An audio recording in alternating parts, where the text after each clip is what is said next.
Hei Rósa, ég gef myndband fyrir því. Mjög frumlegt og ég er á klósetti. Það er besta ljósið hérna. Fann ekki betra ljós. Sorry.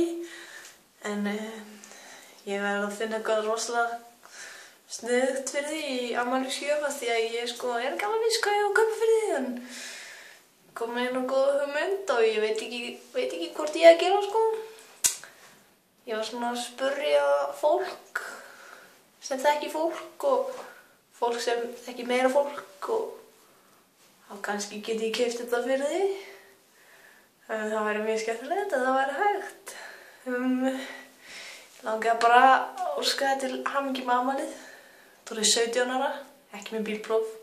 Alltaf ég fæ bílpróf í september En já, og ég bara þakka þér æðislega fyrir allar góðu stundirnar með þér sem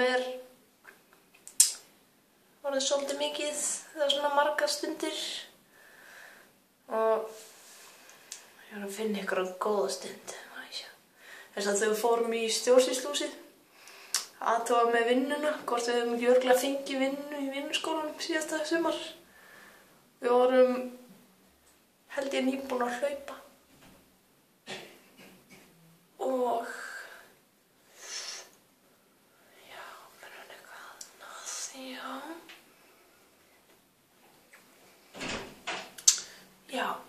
Já, við vorum í hlaupafötum og í krokkskóm. Ég var í hvítum, þú veist, í bleikum skóm með blómum sem ég fyndi. Já, okkur fannst það, ég veit ekki hvort annað fólk, þú veist, hafi hort á okkur mikið eða. Og ég var sem sagt að halda á mjólk og þú varst að halda á kóki. Mjög skrítið.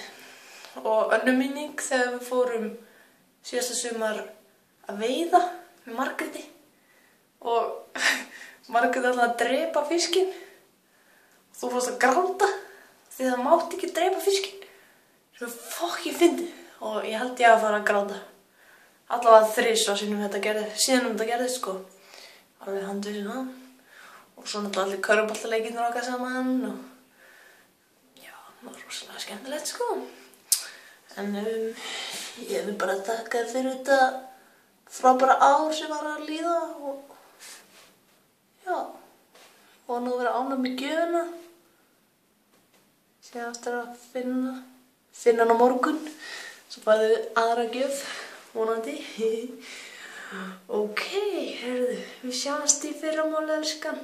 Eða einhvern tíma á morgun, ég veit ekki alveg hvernig leikirnir eru. Ok, gangi vel, love you. Til hamingju með afmælið, bye.